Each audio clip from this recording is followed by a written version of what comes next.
Would like to thank you all for being here today. A warm welcome to you all in this wonderful, almost new Gerardus de San conference room at the Hanze University of Applied Sciences. A warm welcome also to our viewers, those who are connected via live stream with us. And I'm very happy to see that so many, and I truly mean that, so many people actually signed up for this first Degrowth meeting.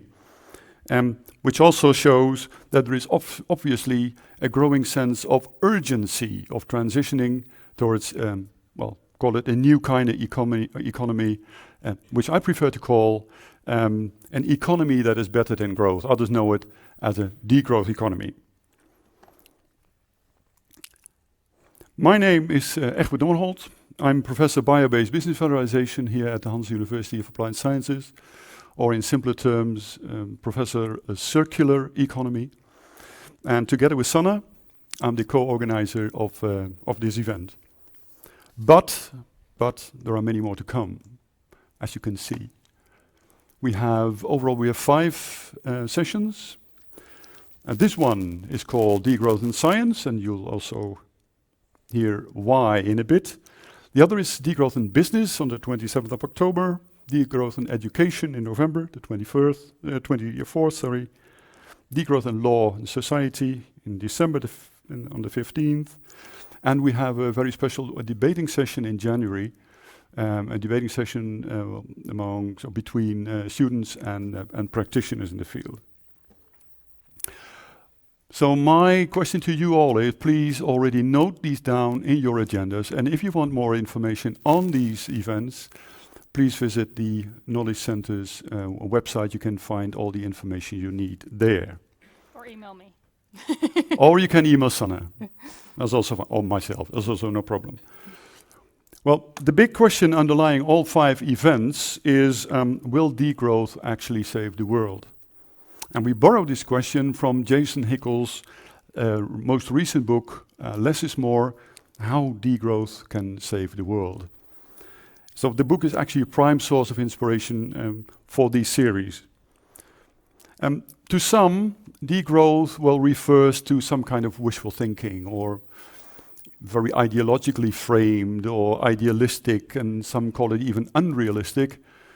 Now, others think it's a dire necessity to tap into the foundations of the concept.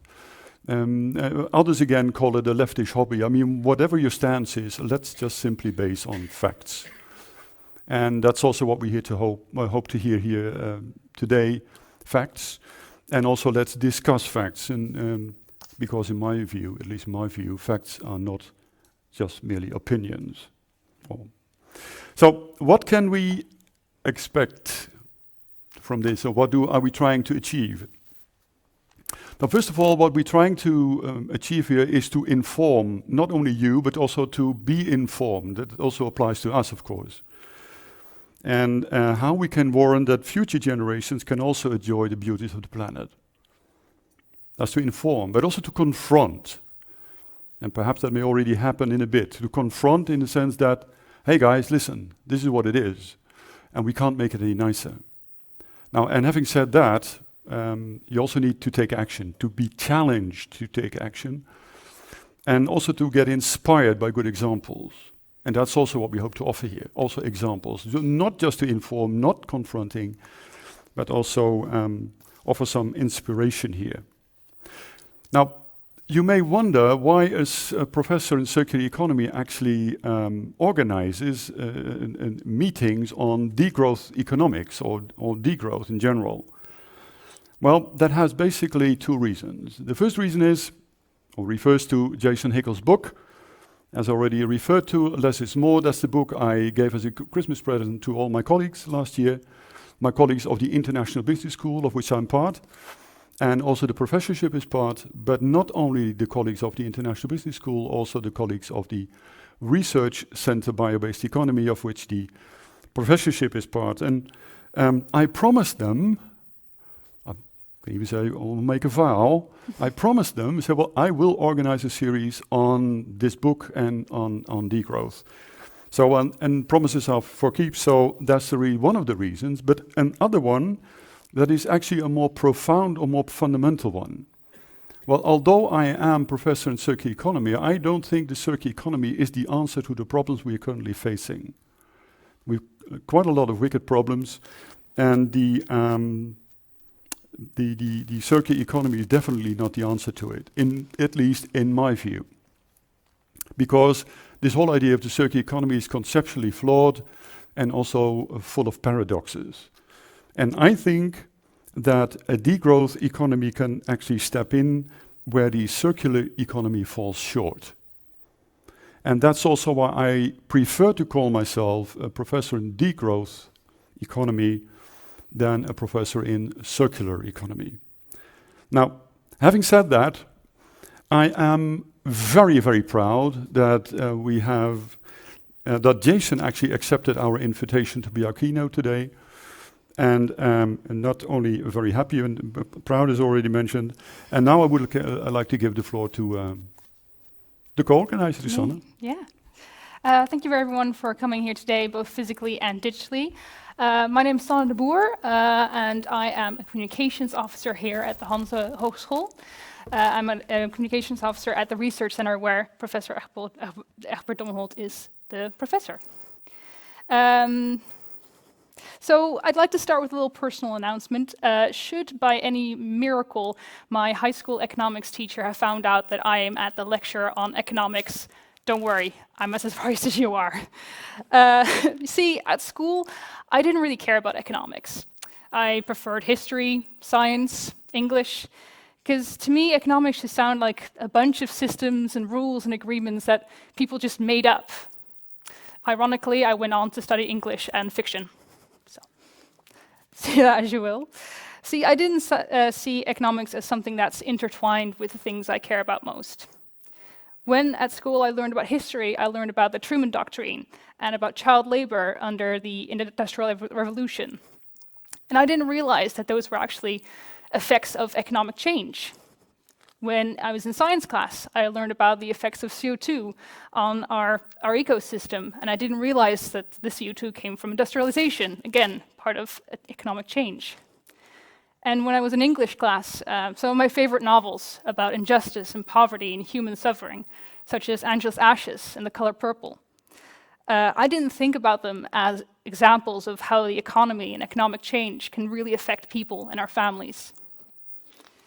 So I became a science communicator. And part of why I wanted to do that was because I wanted to spread knowledge. Sustainability is something that's very close to my heart. And as a science communicator, I felt like I could play my part and use my specific skills and talent to, help the world just a little bit. And as I've gotten older, I've really realized how much economy and our study of economics plays a role in that.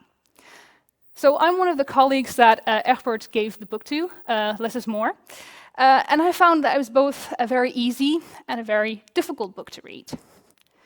It was very easy because it was accessible, even for someone like me who has 1 year of high school economics, but also very difficult. Reading the statistics that were very frightening sometimes made me want to throw the book out the window. Don't worry, I didn't. Because this book provides a clear insight into the sheer injustice of our economic system, from its climate impact to its exploitation of poorer countries in terms of both resources and labor. It's eye-opening, frightening, and quite entertaining sometimes, so if you haven't read it yet, please do. So if you're wondering why a communications officer is standing on this stage about economics, let me be a testament to how economy affects all the things that we hold dear: good education, social justice, and global inequality. So today I'll be your moderator. Not doing a very good job so far. Not working.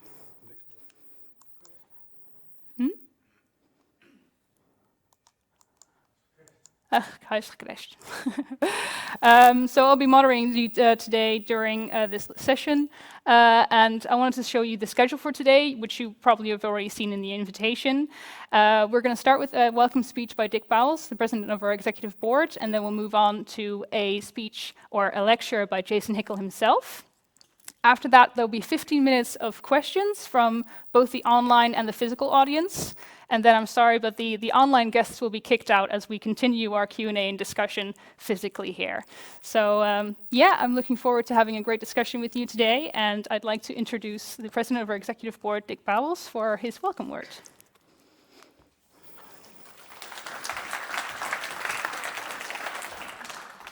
Thank you, Sanne. Thank you, Egbert, also. And good afternoon to all of you.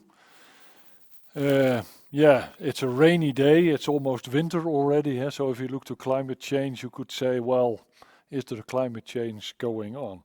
But if you ask me, people really get tired about all the bad news. They're almost defiant by it. At least I'm sick of it. It also often happens to me that I turn off the dial or switch to another station. I do it with the bad conscience of a deserter who leaves the firing squad, but still knows that the convict will be killed. This paragraph by Gottfried Bomans, written 50 years ago, could have been uttered by one of us. It could have been spoken by me just right now. In the past 2 years, 3 years, we have been hearing corona messages every day, and from time to time supplemented by hearing messages about climate, about the health and the bad health of Dutch people, by social and administrative abuses in the Netherlands and let alone in the world. We live in a time where we are required to have an enormous ability to adapt and absorb. We notice that in ourselves, in our students, and also in our society. In 3 months' time, we will celebrate Christmas. And we wish each other a Merry Christmas and think about peace on earth. But what that is really supposed to be, that peace on earth. 50 years ago, Gottfried Bomans published a relatively unknown work in the Handbook for Polluted Netherlands, under the title Notes of a Worried Person. The 60s had just ended, and the report of the Club of Rome should be published 1 year after Bomans' work. And Bomans described in his typical style what he experienced in the Netherlands of the early 70s, 50 years ago, and how we no longer want to hear the bad messages. While it's clear that, as Bowman writes, the poisoning process has become irreversible. The disaster seems inevitable. He describes 2 groups of passive Dutch people, and I think you can still recognize them. The first considers the development in the world to be inevitable, and thus the road to doomsday scenarios are certain. The second believes in technical progress, but cannot comprehend it. The technique gets something elusive for them, mystical even. And this is followed by a whole treatise of Bomans on the role of technicians, business, government, with his conclusion that none of this will help. And I quote Bomans. So it does not help at all to point out to people day in and day out that they will go to the dogs in 30 years' time, because they are willing to do so, as long as they are doing well now. And people are not willing to give up what's going well now, the money, the luxury, the comfort, if there is no meaningful alternative. A new perception, as Bowman calls it. And that's where Bowman stops. If you ask me now, what is this new perception? He says, I don't have the answer. 50 years ago. However, Bomans is clear that that new perception, in his words, that new perception, that new alternative is not just something. It must be about inspiration that transcends self-interests. Bowman also points out that this sensible alternative must come from a free thinker, someone who has never thought about the consequences of our current way of life. Our own professor, Professor Dr. Egbert Dommerholt, made waves in our institution with its inaugural speech spring 2021. And Professor Jason Hickel, who is with us today, did it before, talking about degrowth. And we need to move towards that degrowth economy. Egbert even says that he's no longer a bio-based or a circular professor, but a degrowth professor, if I understood him well. We will discuss that. It all has to be less than it is now, to keep the Earth habitable. These waves turn out to be bigger than Egbert himself intended. But that's what a professor is for, setting thinking in motion and then coming up with solutions. The question, of course, is whether, following Bowman's, the simple degrowth is really feasible and an inspiring alternative. Does it really offering anything different, something inspiring from the mantra of 200 years of growth and progress? Can we imagine an economy that is better than growth? At the celebration of the 10th anniversary of the Knowledge Center Krimp Nederland about demographic decline, Wouter Veldhuis spoke also about an alternative, the well-being economy. In any case, these lines of thought certainly inspired me to start looking for that alternative. And fortunately, also Egbert himself does not get stuck in the degrowth message, although from time to time, I think. But he is really looking for inspiration and an approach for the world around him. For that new alternative, let's also have a look around us. And I want to start with perhaps a little bit typical the Jewish mystics. They give an insight in the why, in their eyes, the why man exists on this earth.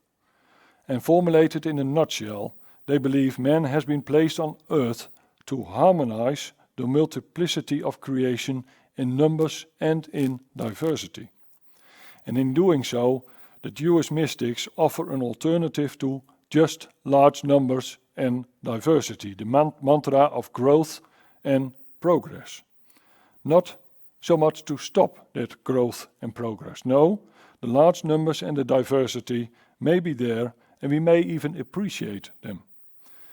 But it is about bringing multiplicity, that everything that is here lives and moves on this earth into harmony with each other. No longer being focused on your own happiness, on your own space and on your own development, but primarily being focused on the harmony between people and animals, between people and plants, and so on. Is that a perspective for the new alternative that Bowman is looking for, or was looking for? He doesn't live anymore. It's interesting to also read the analysis of historian Bas van Bavel in that perspective, in his book The Invisible Hand. He describes there how market economies rise and fall. And he does not do that on a basis of a short time or period. No, he does that on an analysis of several centuries when he looks to countries, to regions. And again, described in a nutshell, his analysis is that after progress, imbalances arise in society. Imbalance that start with an economic imbalance in the distribution of wealth, followed by an imbalance in power, because the rich do not only get the wealth, but also take over the power in the political and administrative systems. And this double imbalance of wealth and power ultimately leads to an economic downturn. In line with the Jewish mystics, one could say that after a period of harmonious growth and development for all, harmony is really broken. The breaking of the harmony is ultimately the beginning of the decline. And if we look to our world today from that perspective, if we look in this way at Bowman's search for a new alternative, isn't it actually around the corner? Isn't it not what history teaches us? I think so. We have slowly become unbalanced over the past 200 to 300 years. We have forgotten to live in harmony with the world around us and the people around us. The gap between the global north and south, and now in the north, the gap between the rich and the poor. The growth in numbers and prosperity of the human race and the decline of all other species in our beautiful world.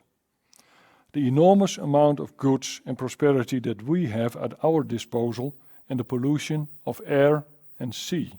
The loss of the habitats of the polar bear and the red knots. Economic growth is often misused, in my opinion, as an argument for progress. Without economic growth, there is no progress. The question that lingers is, what progress?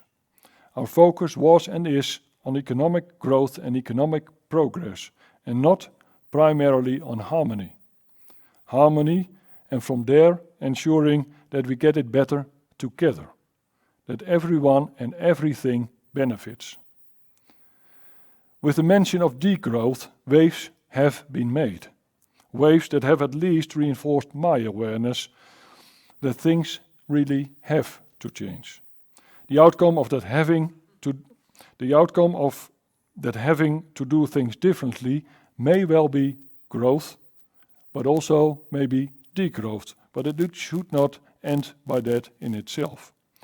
Just as growth in economic terms should not be an end in itself, degrowth, in my opinion, should also not be that end in itself. And I think that Bowman's really new alternative relies in harmony. With harmony as a central theme, we can see whether that leads to economic growth or to economic degrowth. The focus is being a focus in each other, whether it concerns people, whether it concerns animal, plants, our earth. And I honestly think that a harmonious world is a beautiful world, something to look forward to and to be our ultimate goal. And focusing a little bit on the business audience today, I think we should add ecological and sociological thinking to our business thinking. Look to the Amazon rainforest, but also, for instance, to the development of food forest in the Netherlands. Biodiversity brings a lot more than the world of our monospecies approach in the agricultural domain. We have made everything in our world into a factory, you could more or less say. And the question is whether or not a factory really produced that harmony and a wealth to everybody and everything into our world. And also look to our own organization and organizations in the world. Diverse teams often perform much better than teams where participants with all the same type of talents, experience and background. The Catholic Bowmans concludes his essay with a reference to Christmas, when he continues about that free thinker. And I quote him, "The mess we are living in today is the result of a certain way of thinking, and it will remain. Only when a transported person gets up who shows a totally new way, without even looking back for a moment, people will start listening.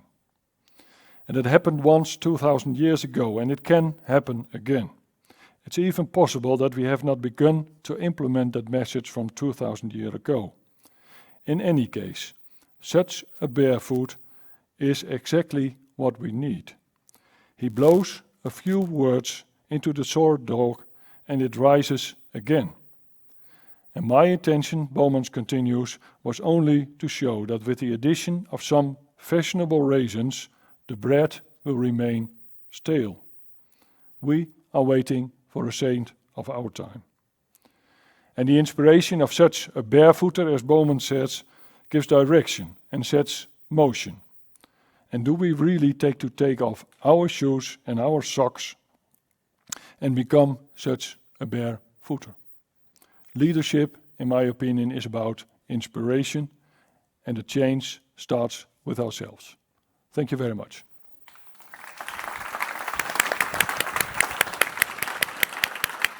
All right, we're running a little bit late, so I'll keep it very short. We will extend the Q&A just to make a bit more room for questions. But now it's time for our keynote speaker, Jason Hickel. As you probably already know, he's the author of Less is More and The Divide. And he's also professor at the Institute for Environmental Science and Technology at the Autonomous University of Barcelona and a visiting senior fellow at the International Inequalities Institute at the London School of Economics. Jason, the floor is yours. Okay, hello. Can I assume that everyone can see me and see my slides all right? Can you just briefly confirm? Yeah? Yes? Okay, great. So it's an honor for me to be with you today. I'm sorry about the technical glitches I suffered a little bit earlier, but hopefully everything's sorted out. I'm sorry I can't be there in person, but I hope our time together will be engaging for you all nonetheless. So I have 30 minutes. I'm going to try to get straight to the points here. I'm going to talk about the ecological crisis that we face, and I'm going to argue that we must understand it and our failure to address it as an effect of the underlying structure of our economic system, which is capitalism. And that if we're going to have any chance of stopping this crisis, and moreover doing this in a way that is socially just, it's going to require that we liberate ourselves from dependency on economic growth, make fundamental changes to how our economy works, and ultimately transition to a post-capitalist society. Okay. But before I get into this, I want to start by sort of setting out where we're at with respect to the ecological crisis right now. So we're presently at 1.1 degrees of global warming, and even at this level, the effects are clearly disastrous. Already 30 million people are being displaced each year by climate breakdown, which is triggering major social and political upheaval. We know that in order to stay under 1.5 degrees, global emissions have to be cut in half by 2030. And that's the green line that's represented in this graph, declining dramatically from historical trends. But so far, government pledges are nowhere near this target. Most people are not aware of this fact, but even if all countries uphold their pledges made under the Paris Agreement, global emissions will not decline at all over the coming decade. And that's represented by the blue line in this graph. And by the way, this does account for new pledges made in Glasgow. Moreover, right now, existing government policies have us on track for 3.2 degrees of heating, which is way over the target. This represents a profound failure of our governments and of our international system and portends a very dangerous future indeed. So what will the world look like as we approach 3 degrees? Let me just briefly give you some insights into this. We know that sea levels are projected to rise by about 1 to 2 meters, which will swamp many coastal regions and coastal cities and significantly exacerbate coastal storm damage. Some 30 to 50% of the species on our planet could be wiped out, a figure that's really almost too much to comprehend. More than 1.5 billion people could be displaced from their homes in a 3 degree scenario. And the yields of staple crops are likely to decline significantly, to the point where the UN has warned of multi-breadbasket failure and sustained food supply disruptions globally. And I'm quoting their reports here. This is why Kevin Anderson, one of the UK's leading climate scientists, routinely warns that 3 degrees is not compatible with organized global civilization as we know it. That's the reality we face, and that's the future that we're headed toward. And crucially, climate change is not the only crisis that we confront. This reality tends to be unfortunately obscured by our media discourse, but it's important. The global economy is presently overshooting 5 other planetary boundaries, which is represented here by this diagram of the planetary boundary framework. And that includes excess land system change, right? So deforestation and habitat destruction, mostly for industrial meat production. Excess fertilizer use from industrial monoculture, which depletes soils and poisons water ecosystems. Water depletion due to industrial extraction, chemical pollution, and most importantly, I suppose, species extinction, which is perhaps the most concerning. Right now, the rate of species extinction is about 1,000 times faster than prior to the Industrial Revolution. When the latest UN report was published on this, the executive secretary summarized it by saying, "We are currently, in a systematic manner, exterminating all non-human living beings." Now, people have a tendency to refer to this crisis using the language of the Anthropocene. Of course, this terminology is useful to highlight the fact that for the first time in geological history, human activity is dramatically reshaping our planet and our climate. But the term is also incorrect. It's not humans as such that are causing this problem. Rather, it's being driven by our economic system, namely capitalism. And indeed, economic historians are increasingly referring to this ecological crisis with terms such as the capitalocene to capture this dynamic. Now, it's important to be clear about what we mean by capitalism here. Okay? When people think of capitalism, they often think of things like markets and trade and even businesses. But markets and trade and businesses existed for thousands of years before capitalism and are, of course, innocent enough on their own. What distinguishes capitalism from other economic systems is that it is organized around and dependent on constant expansion, okay? Perpetually increasing levels of industrial production and consumption, which we've come to measure in terms of GDP growth. If this system doesn't grow, it literally crashes, right? Which causes, of course, enormous social harm. We experience that every decade or so. Now, crucially, under capitalism, the purpose of increasing production is not primarily to meet concrete human needs, say for things like housing and healthcare. Rather, it is primarily to extract and accumulate an ever-increasing quantity of profit. This is the overriding objective. And this process has no identifiable endpoints. Indeed, the dominant assumption in economics is that growth along these lines should carry on indefinitely, that every industry, every sector, every national economy should continue to increase production, regardless of whether or not we actually need it to, and regardless of how rich a country has become. Now, the imperative of perpetual expansion might not be a problem if growth was just plucked out of thin air. But unfortunately, this is not the case. The empirical record is quite clear that GDP growth is tightly coupled to resource use. The more an economy grows, in other words, the more it produces, the more resources it uses, perhaps not unsurprisingly. This graph here shows global resource use over the past half century, all of the material resources that the global economy extracts and uses every year. The red line in the graph is what industrial ecologists say is the maximum sustainable boundary, right? So 50 billion tons per year. As you can see, we shot past that threshold in the late 1990s. And as of 2020, we're now consuming about 100 billion tons per year globally, which is overshooting the maximum boundary by a factor of 2. And resource use is in turn being driven by our pursuit of economic growth. There's a very tight coupling between GDP and resource use. For the past half century, economists have promised that more efficient technology and a shift to services would decouple growth from resource use. But in fact, the opposite has occurred. Over the past 2 decades, a recoupling has happened. The global economy is becoming more resource intensive, not less. And we can discuss the reasons for this in the Q&A if you'd like. Now, this is important because resource use, material resource use, is the main driver of ecosystem breakdown, accounting for more than 90% of global biodiversity loss and other forms of ecological damage. Okay. Now, crucially, this excess resource use is being driven primarily, overwhelmingly even, by rich economies. This graph here shows per capita resource use by country income group. The red line you see is the maximum sustainable level, rendered in per capita terms. We see that rich countries, which are on the far right of this graph, consume on average 28 tons of resources per person per year, which is 4 times over the sustainable boundary. And by the way, vastly in excess of what we know is required to meet human needs, even at a high standard. Okay, so why is it that rich economies have such extreme levels of resource use while at the same time large numbers of their own citizens cannot make ends meet? For example, in the US and UK, where poverty is widespread. The reason is because under capitalism, decisions about what to produce and how to use resources and who benefits from the surplus that we generate, all of this is controlled by a small number of extremely wealthy individuals, okay? The 1% who own the majority of corporate shares and who elect the directors of firms. In this sense, capitalism is a very undemocratic economic system.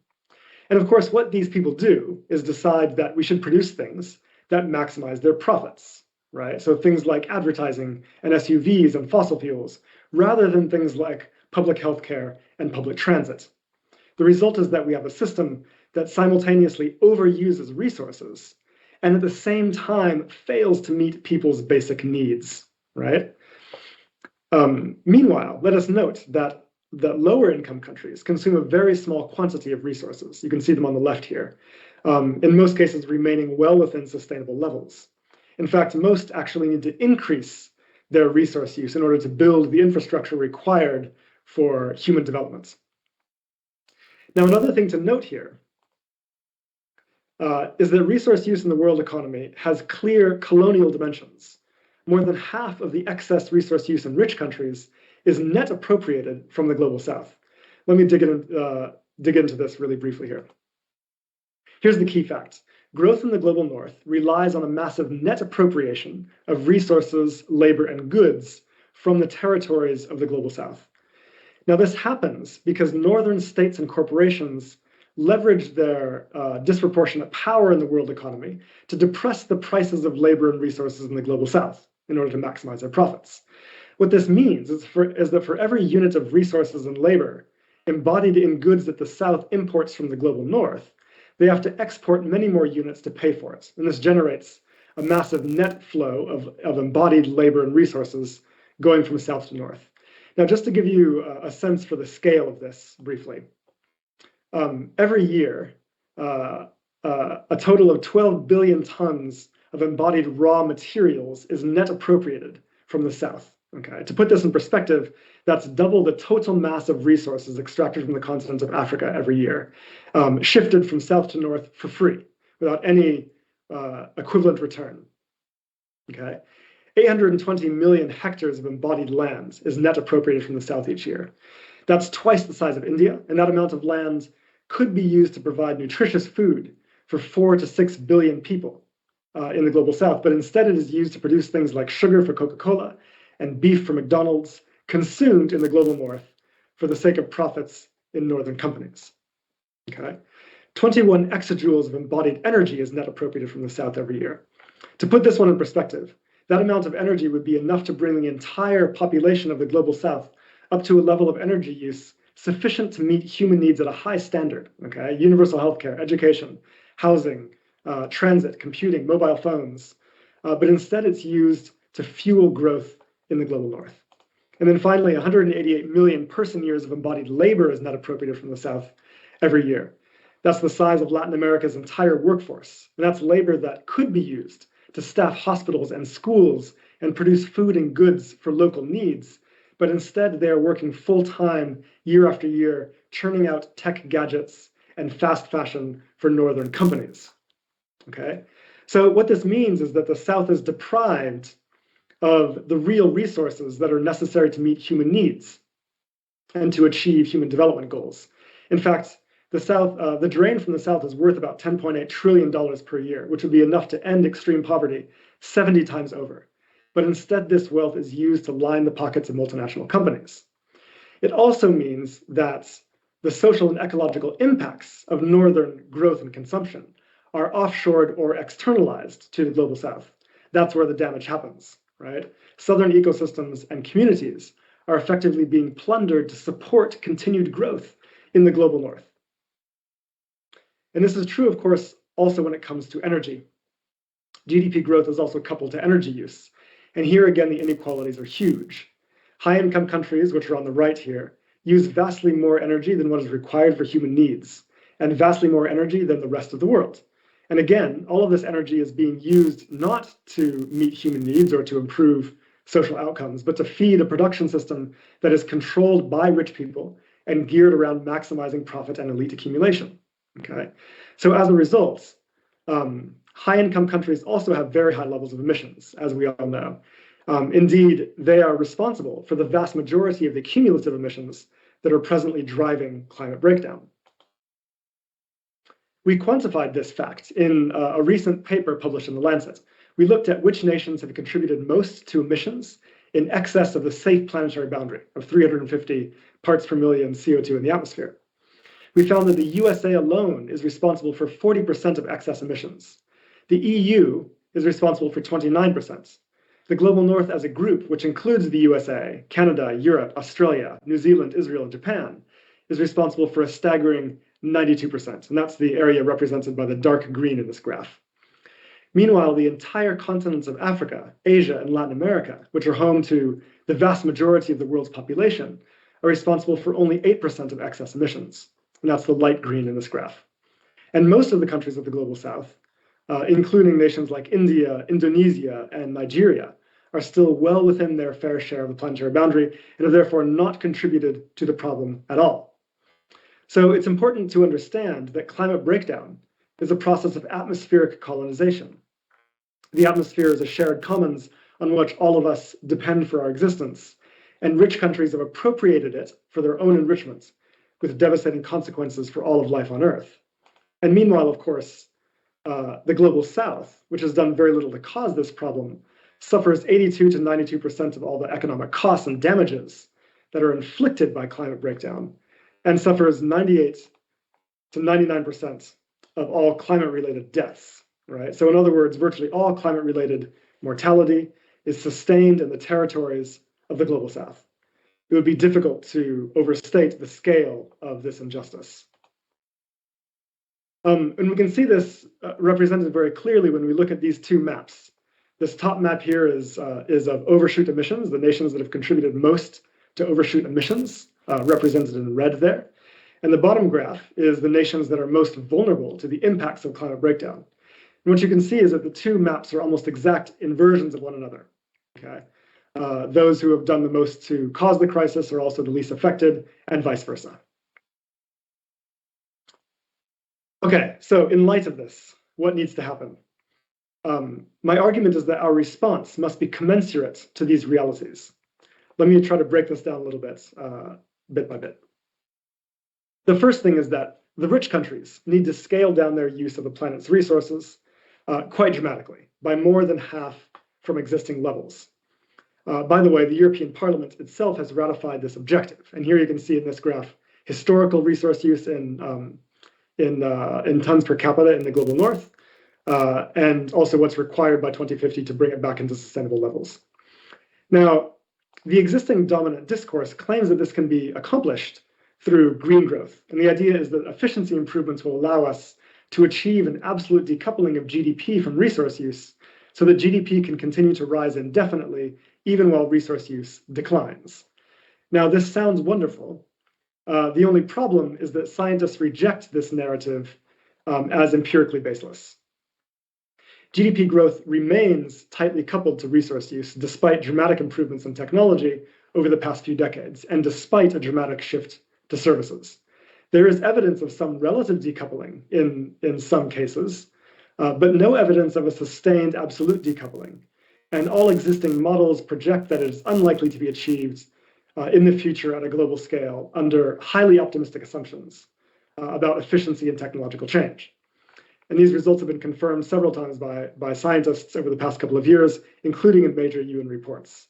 And the major reason for this is basically, in a nutshell, that in growth-focused economies, gains from efficiency improvements are mobilized to expand the process of production and consumption, right? Which makes absolute reductions very difficult to achieve. So you become more efficient at producing every unit, but you're producing more units altogether, which wipes out those gains. Okay, so it's not our technology that's the problem here. The problem is growth. Now, what this means is that if rich nations are to achieve sufficient reductions in resource use, they need to abandon growth as an objective.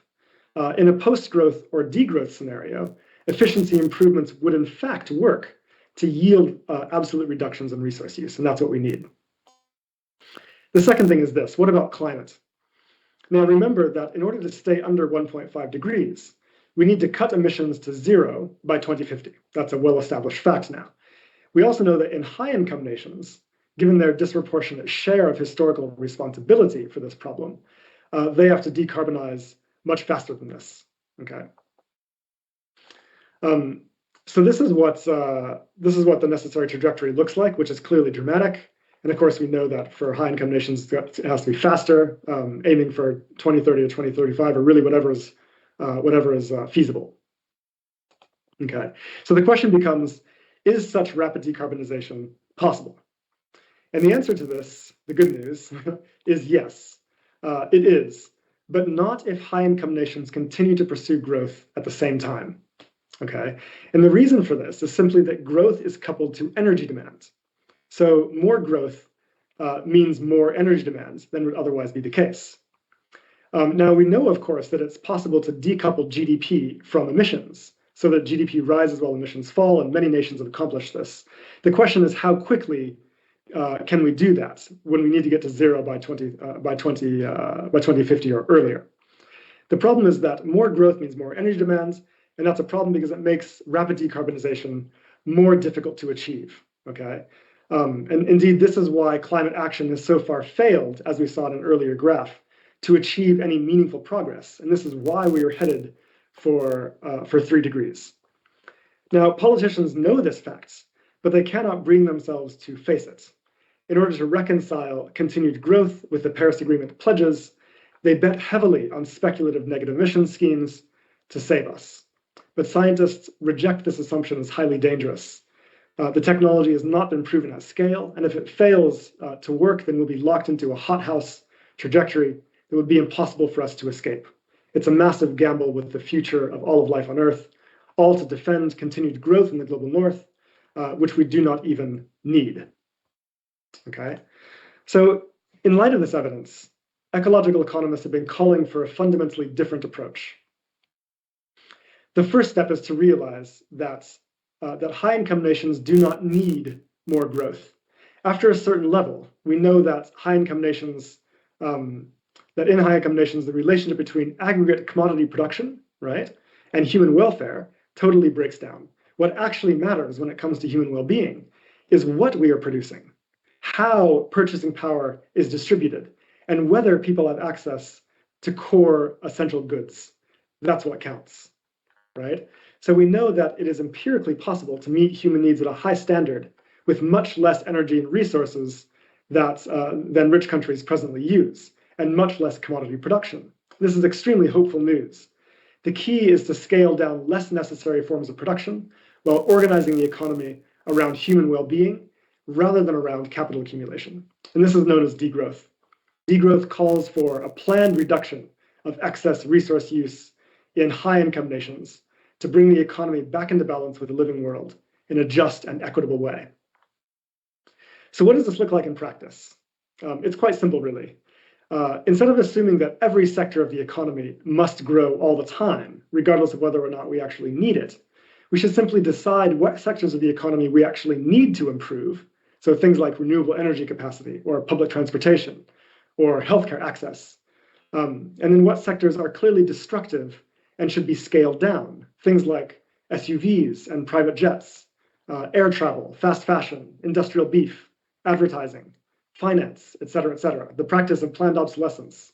There are huge chunks of the economy that are organized mostly around corporate power and elite consumption, and we would be better off without them.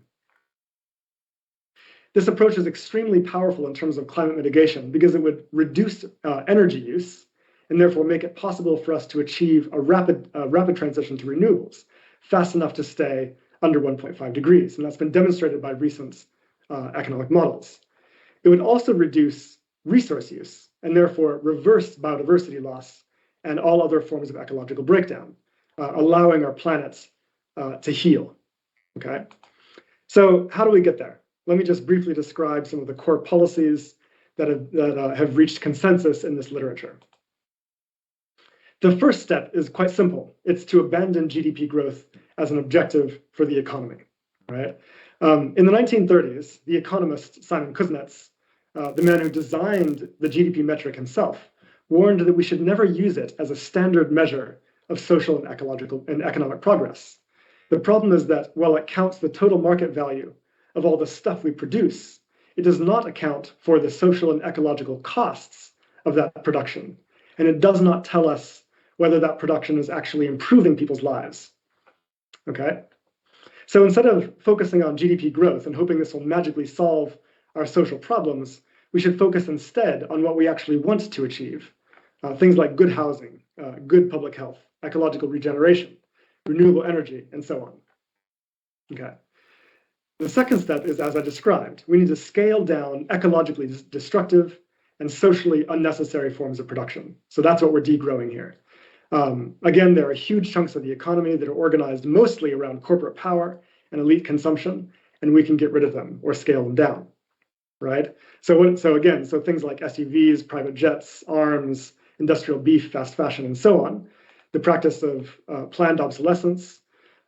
We can shift to introducing extended warranties and rights to repair on products. If you think about it, if our products last twice as long, then we use half as many without any loss to our access to those goods, okay? The only loss there is basically in the form of corporate profits or GDP, which is okay in this case, because we still have access to the goods we need. We can shift from private cars to public transportation, so degrowing the automobile industry. We can limit advertising, and so on and so forth, okay? Now, most people would regard this as sensible, and I'm sure most of you will also agree, except for one obvious sticking point. What about jobs and livelihoods? As we scale down less necessary forms of economic activity, won't that lead to unemployment? And clearly, that would be politically untenable. Nobody would agree to such a future. But this is where social policy becomes very powerful. So as the economy requires less labor to produce the things that we need, we can shorten the working week and share necessary work more evenly. So the good news is that we know that shorter working hours deliver big improvements in well-being, health, and gender equality, while at the same time dramatically reducing emissions. It also happens to be resoundingly popular. Okay, so this is a good, popular social policy to introduce. It also prevents any unemployment from occurring. We can also, at the same time, roll out a climate job guarantee. A program like this would ensure that anyone who wants to can train to participate in the most important collective projects of our generation, building renewable energy capacity, insulating homes, producing local food, and regenerating ecosystems. This would allow us to permanently end unemployment and ensure access to dignified, socially necessary work for all. At the same time, we need to expand universal public services to ensure that all people have access to the resources they need to live good lives without requiring ever-rising incomes to do so. And here I mean not just healthcare and education, but also housing, public transit, clean energy, water, internet, and so on, the core essential goods of the economy. In other words, we need to decommodify the means of survival. On top of this, we must dramatically reduce inequality and distribute income more fairly. This is really key. People often ask me whether there will be enough income in a degrowth scenario to meet human needs. And the answer to this is yes, by definition. Income is simply the obverse of the total prices of all the stuff that the economy produces and consumes.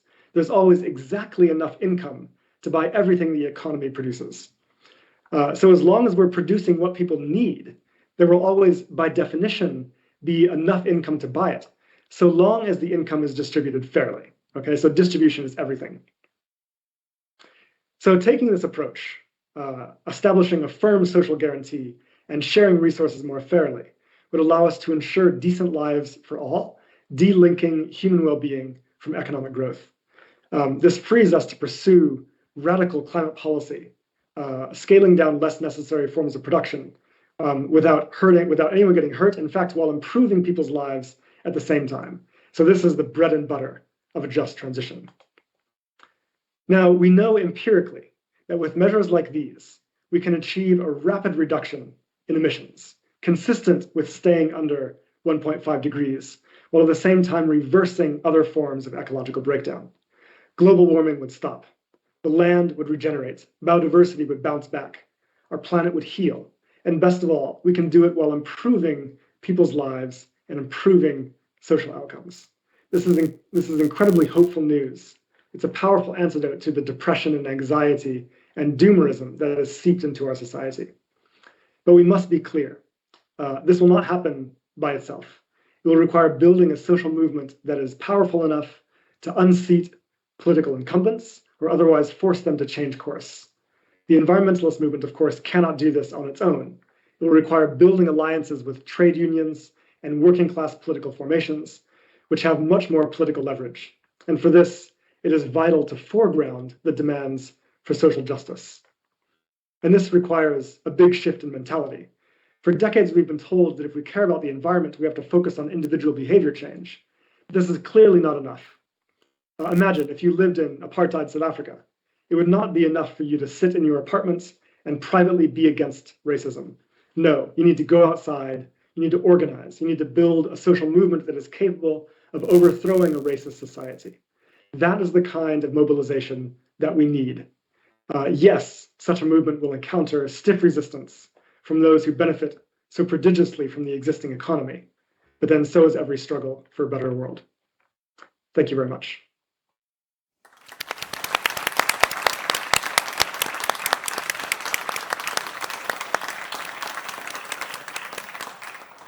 Thank you very much, Jason. We're now going to open the floor to questions, but I believe Dick Pouwels had the first question. Dick, would you like to kick off with a question?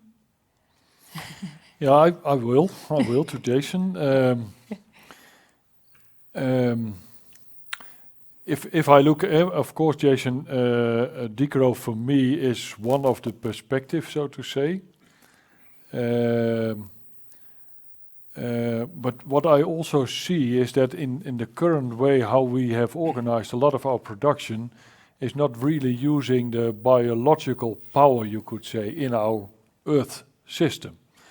And for me, one of the big questions is whether or not by using biology more in its power end, and I also mentioned in my speech, look to the Amazon rainforest, what's happening over there and what it's really producing.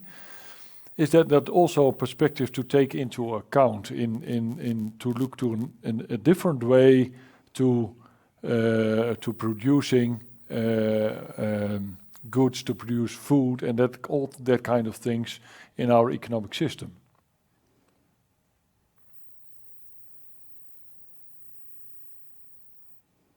Thank you very much for the question. Are we taking multiple questions for me to answer, or just one at a time? What's the best approach here? Yeah, let's just do one at a time, and we've got a few questions from online as well. So let's just start with this one, and I'll let you take the floor if you have an answer or if you need any more information.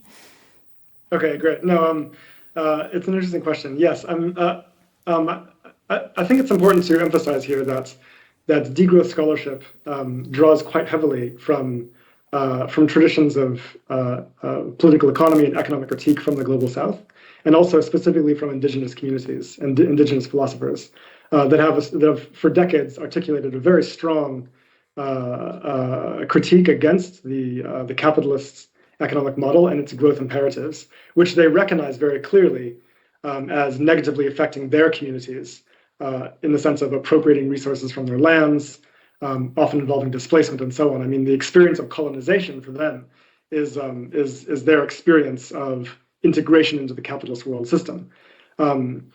Degrowth simply advances this critique within the global north, calling for an end to that system and a fundamental rethinking of what our economies are for. So this is my connection to the Amazon. Simply to say, I think that perspectives that we're reading from indigenous philosophers in the Amazon now are very clear on the need for this. And this is actually quite nicely emphasized in documents like the People's Agreement of Cochabamba, signed in 2010 by social movements from across the Global South, including indigenous social movements, which lay out, I think, a very robust critique of growth and accumulation, and call for a fundamental shift in perspective. And degrowth is effectively aligned with that. So yes, we need different kinds of production inspired by economies elsewhere in the world that think about production and human needs differently. But I think ultimately the key thing here is that we need to actually scale down less necessary forms of production in the global north, and quite immediately. And that's really as radical as degrowth gets, if you think about it, right? I mean, it sounds crazy and quite striking, but if growth is simply an increase in aggregate production, then degrowth simply says, well, let's abandon the pursuit of aggregate increases in production and simply scale down less necessary forms of production, which is really not that wild, unless you live in an economic system that depends on perpetual expansion. That's what we need to change. I'm going to open the online chat because we don't have much time with the online viewers. Anna, could you take the microphone for the audience in a bit? So we've got a great online question from Marius, who's one of our employees, actually. Egbert, would you like to read it? Well, he says, well, thank you for your great insights. And I'm wondering if Jason has any advice on the type of curriculum needed to put in place for future business students. What courses should be opened? We cannot teach anymore the way we do. That is what Marius actually states. So do you have anything you would like to say to him to address his question? What kind of curriculum do we actually need? In what direction do we need to move as a business school? Yeah, it's an interesting question. So for me, I suppose there's two ways to answer it. One simply has to do with macroeconomics, and this is primarily what the degrowth and post-growth scholarship focuses on. Effectively, macroeconomic changes are necessary to stabilize an economy without growth and to ensure that it meets social needs with the policies that I've described. So I think that in terms of teaching on macroeconomics, these perspectives, and now there's a very rich literature on this, beginning with, say, Tim Jackson's Prosperity Without Growth, Kate Rayworth's Donut Economics, several books now, I think 4 or 5 books on degrowth now, would be critical pieces. But then as far as business goes, what's interesting is that this is actually less developed in the degrowth literature. There's a recent PhD graduate by the name of Jen Hinton, who has produced several articles and a thesis now on what business might look like in a post-growth or degrowth scenario. Right. So basically, what would a business look like that does not seek to grow or does not seek to accumulate profits? I think there's some interesting insights there that need to be pursued, but also developed. And so I would hope that to the extent that you all are engaged not only in teaching but also in research, this is a dimension of the scholarship that could be advanced. So I'm curious to hear what other speakers have to say about that later on in your program. Not to put my marketing hat on, our next lecture will be about business. So that's the 27th of October. There's some flyers there at the front. And then the lecture after that will be about education. And we've got a great, very young economist, Sanne de Boer, who will, I'm saying his name right? He's absolutely wonderful. Yeah. Amazing. I mean, he's really, really antagonistic chap. He's young. He's only in mid-20s. Yeah. And he actually teaches how to teach economics, and not instead of the other way around. Say, well, I studied economics at my university, and what I heard, I mean, is something that was not really very fruitful. And I want to teach you instead of you. So listen to us students, what we want to hear, and how we want economics to be taught. Yeah. And I think it's quite appealing. I like these a bit of advocate of the devilish, bit antagonistic young people actually having these ideas. Say, well, but I know it better. Say, okay, let's go.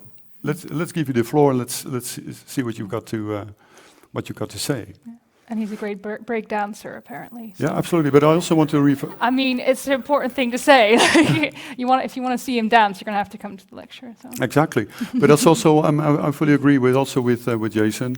When it comes to degrowth in business, I mean, a lot of research still needs to be done, and it's very much underexposed. And I'm therefore also very happy to say that we currently have a research group working on degrowth in business. Actually, what do we already see? What kinds of signs do we already see? But also a master's student now working on, let's say, the whole decoupling issue. What exactly this means for policy making and also for the business community. Because obviously, if you say, well, this relative decoupling issue is really an issue in the sense that technology is not going to help us, and that as long as we keep growing, I mean, the bucket of resources will still get emptier, but at a lower pace. That obviously has also consequences for business. Perhaps not tomorrow, but perhaps in already the next 5 years. Because if I'm not mistaken, one of the antimony, if I'm not mistaken, is already depleted. We hardly have any antimony left, and copper is on its way. I mean, it's only 40 years from now, and we still have an energy transition to go. So that also kind of worries me. So I'm very happy that you just mentioned that degrowth in business, this whole area is still very much underexposed, because that also leaves us quite a lot of things to do and to look into. Yeah. If I can just jump in really quick. Sure. Is that all right? Of course, yeah. Yeah, just 2 quick things in response to that. First, I think it's important to emphasize that there are sort of 2 things when it comes to business. The first is that we need businesses to think about what it would look like to organize production around meeting human needs, right, rather than profits. Okay, so this is like how to design a business that is not organized around growth. The second question is what about degrowth in businesses, right? And this is a much more challenging question. Clearly, it's difficult for any single business to pursue degrowth because they would face a competitive disadvantage and they would be wiped out, et cetera, et cetera. So I think this needs to be done at a sectoral level. And so I would be interested in seeing research on how sectors could establish sectoral agreements, say in the fashion sector or in the outdoors gear sector, whatever it might be, to establish collective agreements on limiting and reducing resource use on an annual schedule, limiting advertising, et cetera, right? And develop plans for doing this in a just way that is not harmful to employees. So I think that's critical. As far as the question of resources, it's true that resource depletion is a question, is a problem, and this has been highlighted, I think, many times before. But what degrowth brings to the table is simply to say it's not just about the question of depletion. That could be quite far off, let's say 50 to 100 years. It depends on the material you're talking about. The bigger question here is that because growth requires additional resource use of whatever kinds, that's driving ecological breakdown. And we're suffering the effects of ecological breakdown and climate change before we're going to suffer the effects of depletion, right? So the question is not when are we going to bump into the limits of growth, but rather how can we voluntarily, as a society, limit growth to avoid dangerous ecological breakdown. All right. Thank you. I want to give this floor to one question from the audience, and I've got one more online question before we stop the live stream. So has anyone in the audience got a question that they'd like to? Anyone? Yeah. Oh, okay. Oh dear. I see quite a lot of hands here. I think Anna Loes here Anna, could had, you just- she was first, I could see.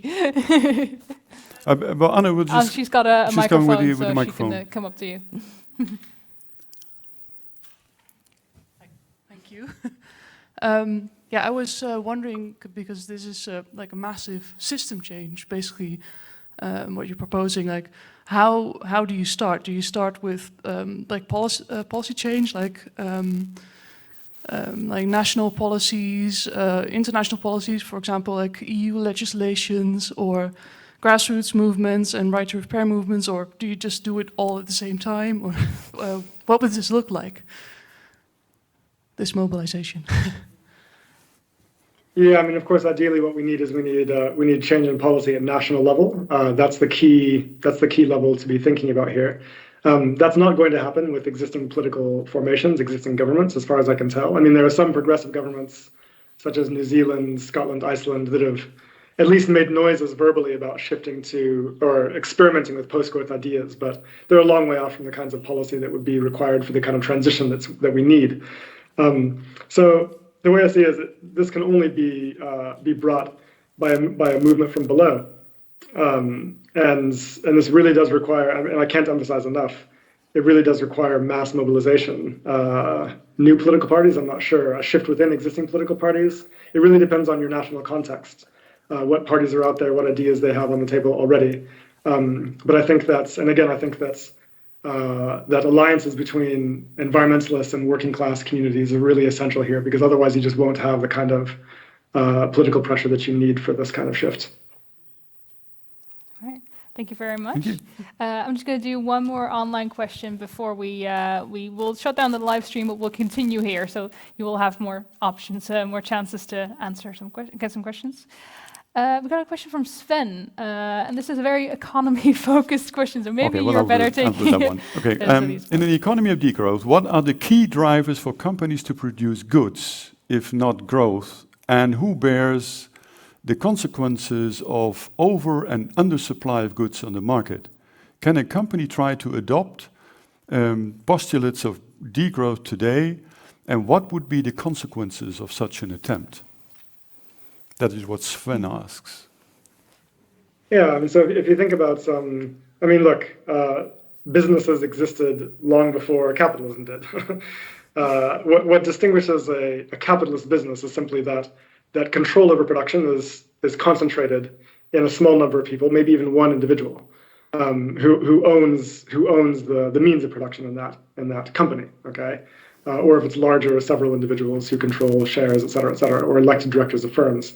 So the first step would be simply to democratize business ownership and management, right? And this is interesting, and this is very central actually to degrowth scholarship, is that we know empirically from empirical studies that when people have democratic control over decisions about production, right, then they choose to focus on forms of production that meet people's needs while minimizing ecological impacts, right? Because who in their right minds wants to run a company simply for the sake of elite accumulation or to produce unnecessary things and so on? In a democratically structured and managed economy or business, you're not going to have severe labor exploitation. Why would you agree to that, right? You're not going to have planned obsolescence. You're not going to have products that can't be repaired, etc. It's a waste of resources, but also a waste of human labor. It's irrational. It's an irrationality that only capital accumulators could love. Democratize business, and I think you have very different kinds of objectives on the table, very different kinds of behavior when it comes to production. For examples of this, I mean, you can look to existing co-op structures, like say Mondragon in Spain, an association of cooperatively owned businesses in Spain, which is widely cited. In terms of the effects, I mean, look, if a business pursues degrowth on its own, of course, this could have negative effects in the sense of you're scaling down production. This leads to unemployment in your business. Now, one way you could deal with that is simply by using any capital that you're not deploying in increased production to give workers salaries for effectively not producing until your capital runs out. Okay, that's one option. Of course, broader social policies are necessary to redirect labor or to prevent unemployment through policies I suggested before, like shortening the working week, introducing a public job guarantee, living wages, et cetera, et cetera. Okay, so there are clear difficulties when it comes to single businesses pursuing degrowth alone. It really has to be done. I mean, it really has to be done in the context of a broader national policy framework. But nonetheless, businesses can think about what a post-growth or degrowth business would look like by taking the first crucial step, which is to democratize ownership and management. All right. Thank you. Very bottom up. Right, I think that's the end of our live stream. Are we okay to cut the live stream in a bit? I'm talking to the tech guys in the back. Yeah? Okay. Yeah. Egbert, have you got some last words for our online viewers? Well, of course. We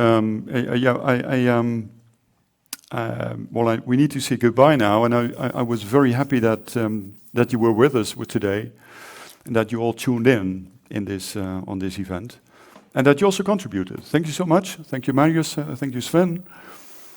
And of course, the colleagues of AV Media. I mean, if it wasn't for you guys, it hadn't been possible at all. I also think that this was a truly informative, confronting and challenging, 1 hour and 15 minutes so far. And I also think that calls for more. So that's also why I think also our online guests should not miss out our next meeting on the 27th of October, which will be completely devoted to business and degrowth and business. We may also dive a little bit deeper into the topic that Jason already mentioned. On the 27th, we will have Elske Doets. She is the CEO of Doets Travels, and Cecile van Oppen, who is the co-founder of Copper 8. So cordially invited already. And for now, for our online guests, it's a goodbye. Have a wonderful weekend perhaps even, but anyway, evening. Lucky. And I hope to see you soon. Yeah. We shall have to wait a few more days. All right. We still have a few more time.